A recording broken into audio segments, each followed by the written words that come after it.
ओम शांति 14/10/2023 प्रातः मुरली। ओम शांति। बाप दादा मधुबन। बाबा आज कह रहे हैं, मीठे बच्चे आज्ञाकारी बनो।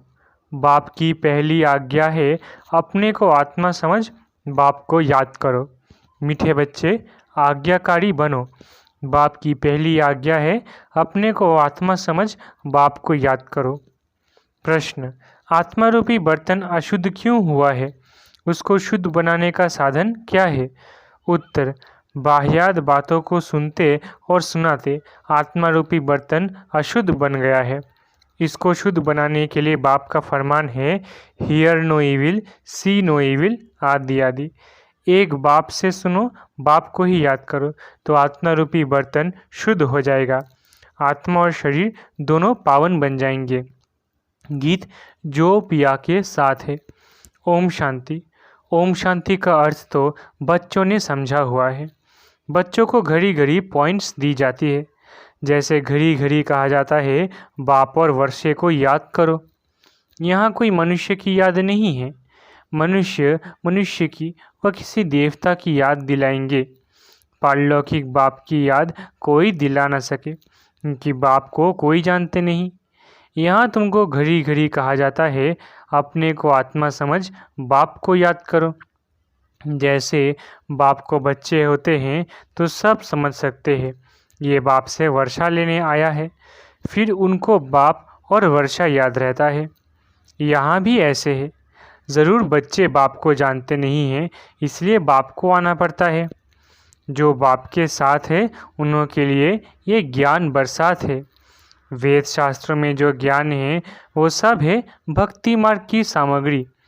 जप तप दान पुण्य संध्या गायत्री आदि जो करते हैं वो सब भक्ति मार्ग की सामग्री। सन्यासी भी भक्त हुए। पवित्रता बिगर कोई शांति धाम में जा नहीं सकते, इसलिए वो घर बार छोड़ जाते हैं। परंतु सारी दुनिया तो ऐसे नहीं करेगी। उन्हों के इस हठयोग की भी ड्रामा में नून थे। तुम बच्चों को राजयोग सिखलाने कल्प कल्प एक ही बार आता हूँ। मेरा और कोई अवतार होता नहीं। रीइंकारनेशन ऑफ गॉड वो हुआ ऊंच ते ऊंच। फिर रीइंकारनेशन ऑफ जगदम्बा और जगत पिता भी ज़रूर होने चाहिए। वास्तव में रीइंकारनेशन अक्सर सिर्फ बाप से ही लगता है। सदगति दाता एक ही बाप है।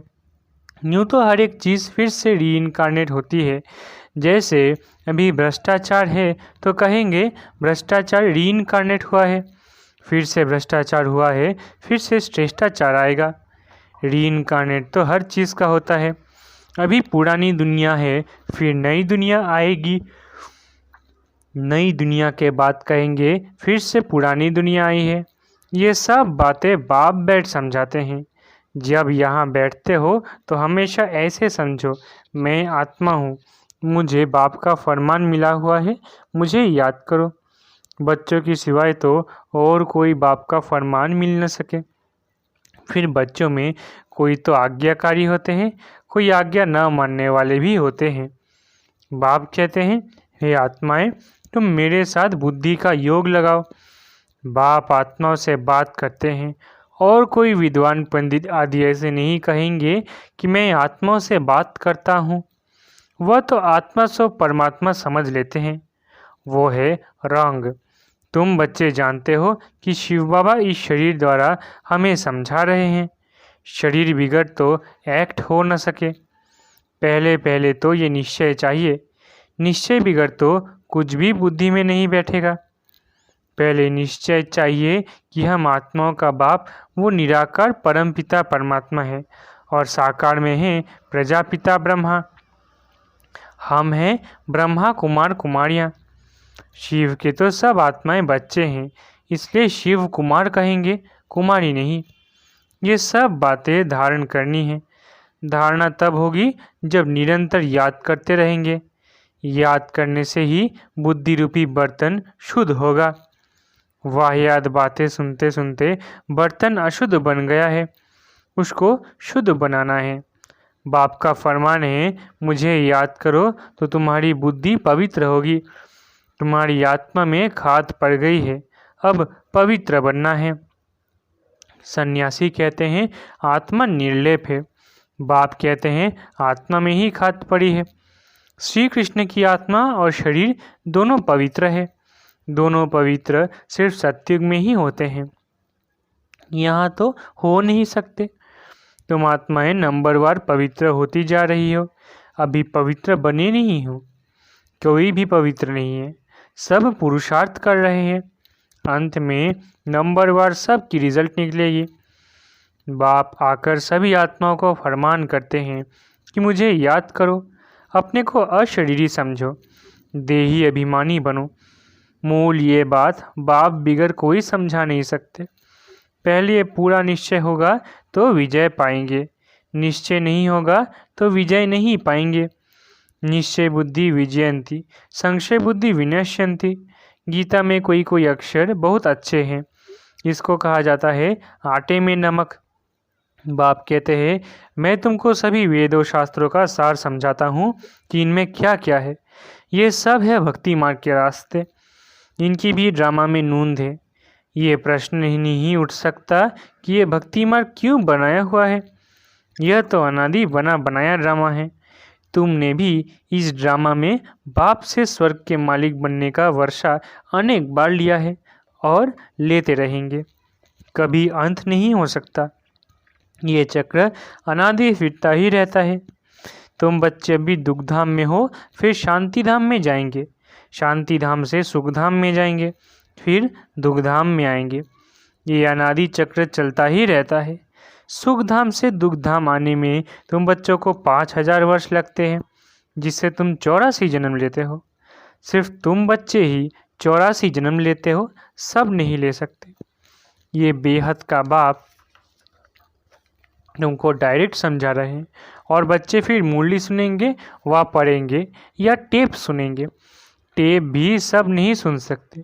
तो पहले पहले तुम बच्चों को उठते बैठते इस याद में रहना है। मनुष्य तो माला फेरते फेरते राम राम जपते हैं, रुद्राक्ष की माला कहते हैं ना। अब रुद्र तो है भगवान, फिर इस माला में मेरुदाना इकट्ठा है, वो तो विष्णु के युगल स्वरूप है। वह कौन है? ये माता पिता जो फिर विष्णु के दुरूप लक्ष्मी नारायण बनते हैं, इसलिए इनको मेरु कहा जाता है। फूल है शिव बाबा, फिर मेरु ये मम्मा बाबा जिनको माता पिता कहते हो। विष्णु को माता पिता नहीं कह सकेंगे, लक्ष्मी नारायण को माता पिता तो उनके बच्चे ही कहेंगे। आजकल तो सबके आगे जाकर कहते हैं त्वमेव माताश्च पिता। बस कोई एक ने महिमा की तो उनके पीछे फॉलो करने लग पड़ते हैं। यह है ही अनराइटियस दुनिया। कलयुग को कहा जाता है अनराइटियस, सत्युग को कहा जाता है राइटियस। वहाँ आत्मा और शरीर दोनों पवित्र होते हैं। सत्युग में श्री कृष्ण गोरा है, फिर अंतिम जन्म में उनकी आत्मा सांवड़ी बनी है। ये ब्रह्मा सरस्वती इस समय सांवड़े हैं ना। आत्मा काली बन गई है तो उनका जेवर भी काला बन गया है। सोने में ही खाद पड़ती है, उससे जेवर भी जो बनता है वो खाद वाला। सत्युग में जब देवी देवताओं की गवर्नमेंट है तो ये झूठ खाद होती नहीं, वहाँ तो सोने के महल बनते हैं। भारत सोने की चिड़िया था, अभी तो मूलम्मा है। ऐसे भारत को फिर से स्वर्ग बाप ही बना सकते हैं। बाप समझाते हैं श्रीमद् भगवानुवाच है ना। श्री कृष्ण तो दैवी गुणों वाला है, 2 भुजा 2 टांग वाला है। चित्रों में तो कहाँ नारायण को कहाँ लक्ष्मी को 4 भुजाएं दी हैं। समझते कुछ भी नहीं। ओम अक्षर भी कहते हैं, ओम का अर्थ बताते हैं। ओम माना मैं गॉड, जिधर देखता हूँ गॉड ही गॉड है, परंतु ये तो रॉन्ग है। ओम माना अहम आत्मा। बाप भी कहते हैं अहम आत्मा, परंतु मैं सुप्रीम हूँ, इसलिए मुझे परमात्मा कहा जाता है। मैं परम धाम में रहता हूँ। ऊंचे ते ऊंच भगवान, फिर सूक्ष्म वतन में ब्रह्मा विष्णु शंकर की आत्मा है। फिर नीचे जाओ तो ये मनुष्य लोक है, वह दैवी लोक, वो आत्मा का लोक जिसको मूल वतन कहा जाता है। ये बातें समझने की है। तुम बच्चों को ये अविनाशी ज्ञान रत्नों का दान मिलता है, जिससे तुम भविष्य में माला माल डबल सिरताज बनते हो। देखो श्री कृष्ण को दोनों ताज है ना। फिर वही बच्चा चंद्रवंशी में आता है तो 2 कला कम हो जाती है। फिर वैश्यवंशी में आएंगे तो और 4 कला कम हो जाएंगी। फिर लाइट का ताज उड़ जाएगा, बाकी रत्न जड़ित ताज रहेगा। फिर जो अच्छा दान पुण्य करते हैं उनको एक जन्म के लिए अच्छी राजाई मिलती है। फिर दूसरे जन्म में भी अच्छा दान पुण्य किया तो फिर भी राजाई मिल सकती है। यहाँ तो तुम 21 जन्मों के लिए राजाई पा सकते हो। मेहनत करनी पड़ती है। तो बाप अपना परिचय देते हैं, कहते हैं आई एम सुप्रीम सोल, इसलिए उनको परमपिता परमात्मा अर्थात परमात्मा कहा जाता है। तुम बच्चे उस सुप्रीम को याद करते हो। तुम हो शालिग्राम, वो है शिव। शिव का बड़ा लिंग और शालिग्राम मिट्टी के बनाते हैं। ये कौन सी आत्माओं का यादगार बनाते हैं ये भी कोई नहीं जानते। तुम शिव बाबा के बच्चे भारत को स्वर्ग बनाते हो, इसलिए तुम्हारी पूजा होती है। फिर तुम देवता बनते हो तब भी तुम्हारी पूजा होती है। शिव बाबा के साथ तुम इतनी सर्विस करते हो, इसलिए शालिग्रामों की भी पूजा होती है। जो उत्तम से उत्तम कर्तव्य करते हैं उन्हों की पूजा होती है, और कलयुग में जो अच्छे काम करते हैं उन्हों का यादगार बनाते हैं। कल कल बाप तुम बच्चों को सारे सृष्टि चक्र का राज समझाते हैं, अर्थात तुमको स्वदर्शन चक्रधारी बनाते हैं। स्वदर्शन चक्र विष्णु को नहीं हो सकता, वो तो देवता बन गया। यह ज्ञान सारा तुमको है। फिर लक्ष्मी नारायण बनेंगे तो यह ज्ञान नहीं रहेगा, वहाँ तो सब सद्गति में है। तुम बच्चे ये ज्ञान अभी ही सुनते हो, फिर राजा ही पा लेते हो। स्वर्ग की स्थापना हो गई, फिर ज्ञान की दरकार नहीं रहती। बाप ही आकर अपना और रचना का पूरा परिचय देते हैं। सन्यासियों ने माताओं की निंदा की है, परंतु बाप आकर माताओं को उठाते हैं।